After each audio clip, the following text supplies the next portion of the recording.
Hello everybody! This is going to be a very quick series of Ghost Cass videos that I've just made, and we're just going to really jump right in because they're going to go so quickly. We're starting off with Myrtle Warren. When I originally did the Harry Potter save, I did not make any ghosts. I just completely forgot about all the dead people that are in Harry Potter, so we're catching up now and we've actually got like quite a few characters to do. Basically with Myrtle, I just honestly took Harry Potter and I made him into a girl. I gave him some pigtails and like a dress, and that was literally it. I'm just sort of building off the joke that the actress who plays Myrtle in the movies looks startlingly like Harry, so we're just running with it. I also gave her a little bit of an old-fashioned Hogwarts uniform dress, just because she was basically from, I suppose, the 1940s, so the uniform has presumably changed a little bit from, I'd say, modern day Hogwarts uniforms. And then we're moving into Sir Nicholas from the Gryffindor house, and he was really fun. I really wanted to do someone with a suit of armor, keeping in mind that the way we do ghosts in this video is that I'm not so much focusing on the colours of them, because honestly, they're all going to be just a see-through grey in a little bit anyway, so if the colours are a little bit off, I'm not too fussed about it. But I decided to give Nicholas these absolutely beautiful curls and everything. I'm not quite sticking to canon, I'm just sort of doing my own thing, my own little iterations. And I made him just like quite jovial and adventurous and athletic, very typical Gryffindor. And I never get to use suits of armor, and I'm so happy I got to. And then we're moving on to the Bloody Baron. I pictured him very Spaniard and just sort of very, you know, I suppose, I wanted him to look educated but worldly and just big. So he's got this massive hair and this beautiful trimmed mustache and goatee scenario, and he just looks prideful, and I love his hair. I think the hair makes it. As soon as I give him like the larger body type and the actual sort of piratey look, like it is originally a bit of a pirate's outfit, but then I actually give him a bit of a color tone change and actually give him like a bandana around his neck. It's sort of meant to lend a bit of, I suppose, fanciness to his outfit, and I also gave him some gloves as well. And looking at it, it looks fine, and then you turn him into a ghost and it all sort of meshes into one another. It just gives him that sort of upper crust fancy look that I was really looking for. So you can't quite tell it's this, you know, bedraggled pirate look. And then we're moving on to the Grey Lady. We're going through them so fast. I wanted her to be sympathetic, young, and just sort of a little bit ethereal looking. So she's got this lovely sleek hair, she's romantic, but she's intelligent, she's gloomy, and her face has got this naturally kind of woeful wideness look to it. And one of the few occasions where I get to dress someone in some really nice formal wear, which I thought was appropriate for her time period. Just sort of running off what we can. We don't have that many options in terms of wizarding attire, so I just went full Victorian formal with it. Made sure to give her some gloves and everything, not too fussed on her hair colour, and just making sure she looks absolutely stunning. And then the Fat Friar. Okay, I did take liberties with this one, but I feel like I pulled it off. I had a hairstyle in mind. I wanted him to look just ugly. I wanted him to be big, like big and wide, with these very plump lips and with this atrocious bowl cut haircut that monks would usually have, because, you know, he's a friar, so I assume, you know, all that kind of thing. So I gave him the absolutely dreadful haircut. And then for his clothes, I tried like every set of robes that I could, and I actually settled on Kylo Ren's outfit just because it looked as like much of a monk, I suppose, as you could possibly get, something religious based. And I didn't want to put him like in like graduation robes or anything. So I feel like the Kylo Ren robes with just that sort of roby kind of quality around the neck, and then you've got the belt in the middle and they're quite long and draping. I wish they were brown, but again, we're not fussing about colors. So once he's in his ghost form, you don't even notice. And Peeves. Oh my god, okay, so Peeves is technically a poltergeist, I know, but dude, I would have been crucified if I did all the dead people in the Hogwarts save file and I didn't do Peeves. Are you kidding? So, looking back on Peeves and how he turned out, I was basically just doing David Tennant. I'm so sorry. pictured David Tennant in Good Omens, and I basically just made Peeves that. He's got like the eyes, and he's got red hair, and it's like kind of long and curly. But I did give him the jester hat, which I feel like takes away from, it adds to it. And he's got this lovely mustache that's just so har har har.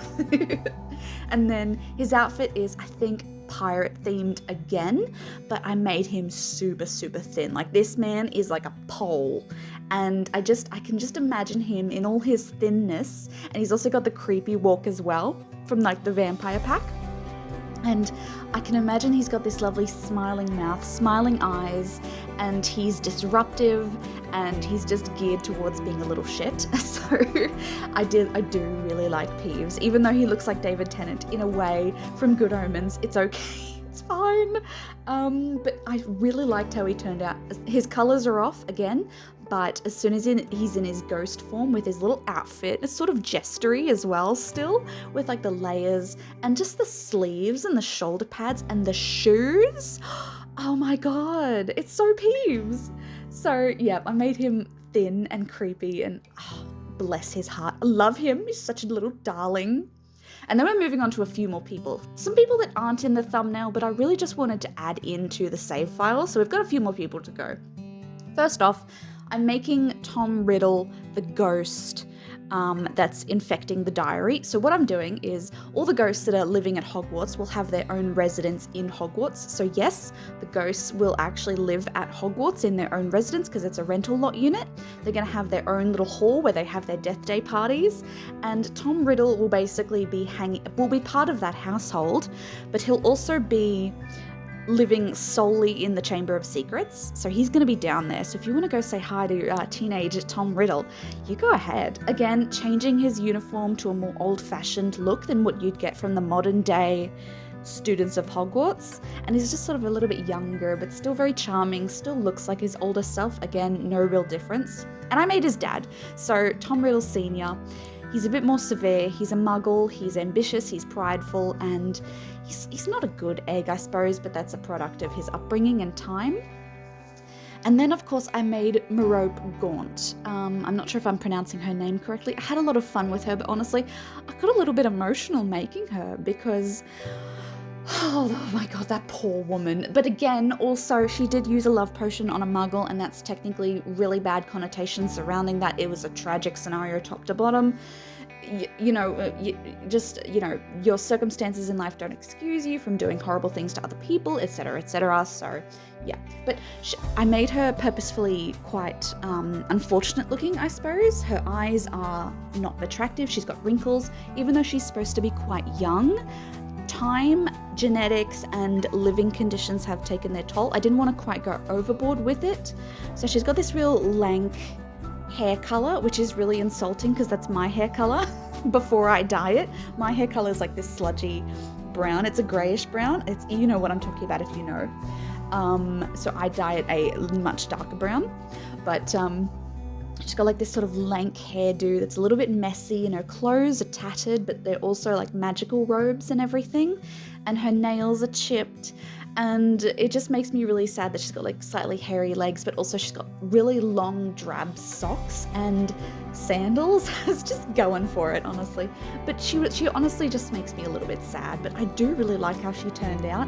She's thin though. She's very thin. She's family oriented. She's a little erratic.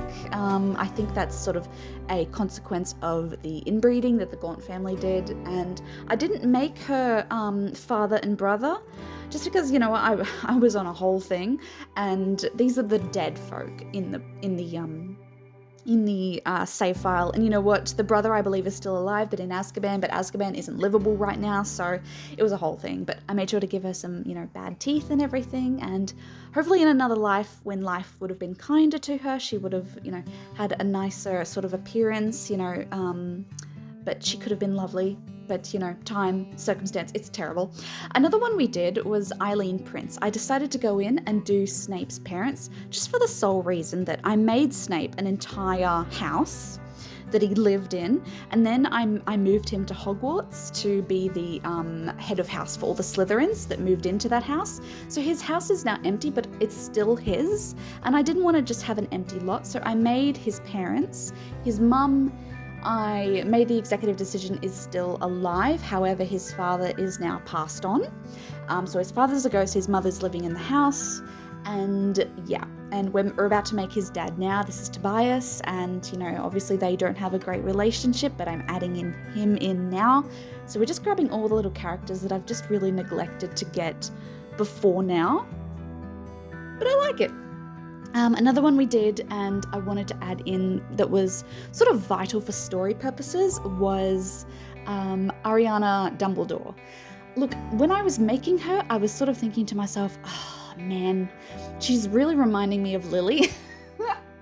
And she does. She so reminds me of Lily, but it's just because of the hair color. Like Dumbledore, I assume, like has auburn hair in his younger days, so I'm going off the assumption that Ariana Dumbledore had similar, and she's also got the lovely blue eyes. However, they aren't as blue and striking as Albus's eyes, and I'm just doing her in like lovely shades of green. She's also quite young and everything. She's a little bit whimsical, and I just sort of did some basic, you know, clothes for her and everything. Her story was really cut short in the beginning. We don't know that much about her, only that she was really beloved by both her brothers Aberforth and Albus, and, you know, that she had quite a tragic experience with muggles and everything, blah, blah, blah. She died in a duel between blah, blah, blah.